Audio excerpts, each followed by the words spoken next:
안녕하세요. 오늘은 알뜰폰을 선택하는 방법에 대해서 안내를 드리려고 해요. 알뜰폰을 그냥 메인폰 자체를 좀 경제적으로 바꾸려고 하시는 분도 계시고, 아니면 그 세컨폰으로 알뜰폰을 선택하시는 분들도 계세요. 아니면 이렇게 지방에 계시는 어르신들, 부모님들은 전화를 거의 잘 안 쓰니까 알뜰폰 요금제로 이렇게 변경하시는 분들도 요즘에 많습니다. 그런데 이 알뜰폰을 선택할 때에 알뜰폰을 어떤 식으로 사용할 건가를 먼저 알아보셔야 돼요. 내가 메인폰 개념으로 알뜰폰을 바꾸겠다 그러면 데이터가 제일 중요하겠죠. 아무래도 요즘에는 요금제들이 다 데이터로 책정이 되어 있으니까.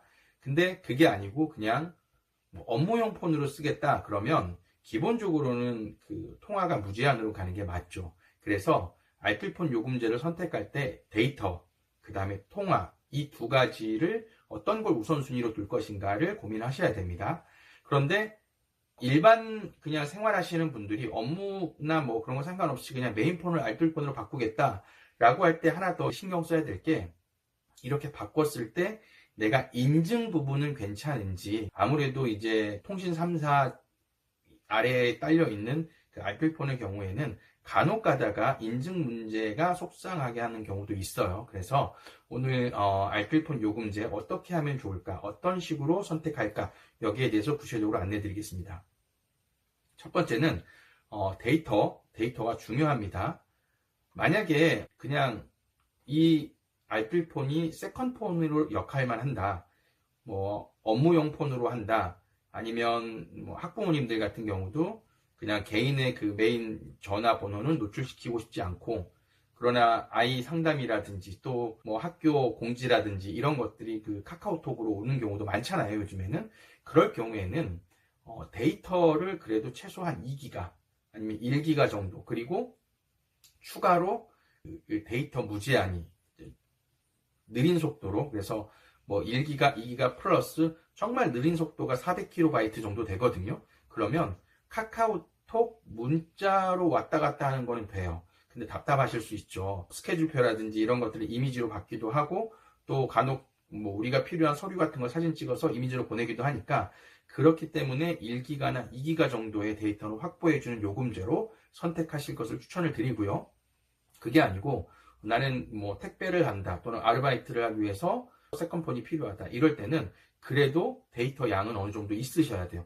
단순히 전화 통화만 한다 그러면 뭐 무제한 통화 요금제를 선택하시면 되는데, 그마저도 요즘엔 데이터가 이렇게 어느 정도 확보가 되어 있는 경우가 많기 때문에 그러한 부분들을 좀 생각을 해서 데이터 기준, 그 다음에 전화 통화, 그리고 문자는 요즘에 거의 많이 안 쓰시니까 문자는 한 100개 정도면 충분할 거라고 생각을 해요. 그런데 만약에 앞서서 말씀드렸던 것처럼 인증까지 해야 된다 그러면은 이제 이 부분에서 약간 이렇게 좀 맞나? 틀린가? 이렇게 생각하실 상황이 생길 수 있어요. 왜냐면 은행 앱 인증이라든지 뭐 카카오톡 재인증, 결제 앱 인증, 본인 확인 문자, 인증서 재등록, 뭐 이런 것들이 알뜰폰에서 뭐 유심 변경이라든지 번호 이동하게 되면 이렇게 뭐 재인증할 때 이런 부분들이 간혹 문제가 생긴다고 해요. 그래서 생각할 게, 나는 인증을 자주 하는 사람인가? 뭐 은행 앱을 자주 쓰나? 이걸로 간편 결제를 자주 쓰나? 보안 인증 앱 아이디가 여러 개면 저는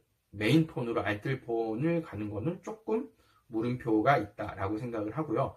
그게 아니고 그냥 세컨폰이다 그러면 내가 세컨폰으로 데이터를 얼마나 많이 쓰나, 그 다음에 데이터 소진하고 난 후의 속도, 이거 생각하셔야 됩니다. 데이터 소진하고 난 후의 속도가 보통은 3메가로 무제한이 되거나 아니면 1메가로 무제한이 되거나 아니면 그거보다 더 낮은 400kB로 무제한이 되거나 해요. 그래서 이 데이터 속도를 잘 생각하고 얼마나 많이 쓰는지 요걸 조금 생각하시고 알뜰폰 요금제를 선택했으면 좋겠고요. 그 다음에 통화 문자 얼마나 많이 쓰는지 요 정도만 생각하면 세컨폰 개념으로는 이 두 개만 좀 생각하셔서 요금제를 선택하면 될 거라고 생각을 하고요. 중요한 게 있어요. 중요한 게 뭐냐면 대부분의 그 알뜰폰은 알뜰폰 요금제가 있고, 그리고 그 요금제를 할인해서 뭐 12개월 할인 혹은 7개월 할인 혹은 24개월 할인, 그래서 약정 기간 내에 할인 요금제가 유지되는 경우가 있고, 약정 기간 내에 유지가 안 되고 원래로 돌아가는 요금제들이 있어요. 이거 정말 주의 깊게 보셔야 합니다. 혜택이 있어가지고 뭐 이런 뭐 몇 개월 동안 무슨 쿠폰을 뭐 준다더라 이런 거 많잖아요. 근데 이게 그 후에 요금제가 어떻게 되는지 요거 정말 꼼꼼하게 살펴보셔야 됩니다. 그 통신 3사 하부에 있는 알뜰폰 요금제의 통신 퀄리티 이 부분에 대해서는 제가 앞선 영상 아니면 뭐 추후에 영상을 찍을 때 또 안내를 해드리겠지만 그래도 생각해 보시면 알뜰폰 통신사와 일반 통신사의 퀄리티가 100% 똑같을까? 이거는 상식적으로 좀 생각해 보시면 좋지 않을까 생각하고요. 오늘은 알뜰폰을 요금제를 선택하는 기준에 대해서 말씀을 드렸는데 다음에도 필요한 알뜰폰 관련된 이야기들을 가지고 또 찾아뵙도록 하겠습니다. 감사합니다.